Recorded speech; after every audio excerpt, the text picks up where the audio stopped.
Welcome to It's a Piece of Cake. I'm Lima, and in this tutorial I'm going to show you how to bake with silicone molds. I've been asked this question quite a lot, and because it is so easy, I thought I'd just do a quick tutorial. So first you want to make sure that your silicone mold is completely dry, because if it's wet, depending on the type of cake batter that you're using, your cake may stick onto it. So now I've got a washed and dried silicone mold, and I am going to use a good quality non-stick cooking spray.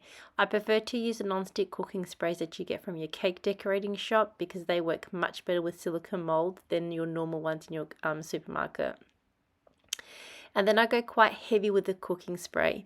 I just want to make sure I get all the corners and all the gaps and everywhere, because you don't want your cake to stick onto the mold. So once I've done a really heavy coat of the non-stick cooking spray, I'm going to place my silicone mold inside a cake tray, a cake tin. I prefer to do that because I find that it gives it a nice and even baking, and as well as it's easy to move the mold around with the cake pan, and also in case, like I'm doing a very thin cake, but if you do a thicker cake, the cake might overflow, and if you have that cake pan, it prevents it from going all over your oven. So now I've got my cake batter in there. Now I'm going to pop it in the cake tin in the oven to bake. So this is a thin cake. It's only going to take about 15 minutes, and once it's done, this part is now optional. You don't have to do this.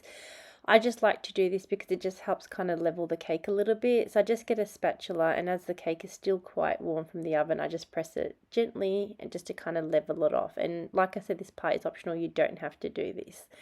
And now I'm going to let it only rest for about 5 to 7 minutes. I find that when the cake is warm, it comes out easier than when it's completely cold. So now all I'm going to do is get my spatula and kind of go through the corners just to make sure the cake has released from the silicone mold. But I can see that it's kind of already separated. But just if you wanted to do it, just go with your spatula, go through the cake and just make sure that it's not stuck onto the sides of the silicone mold. And like I said, I prefer to take out the cake when it's still warm. Now, not hot straight from the oven because your cake will just crumble completely, but I've left it to cool down for about 5 to 7 minutes, and then all I'm going to do is now flip the cake pan over, and then the silicone mold will just go on my cake board, and then you can remove the silicone mold and your cake will be on the board.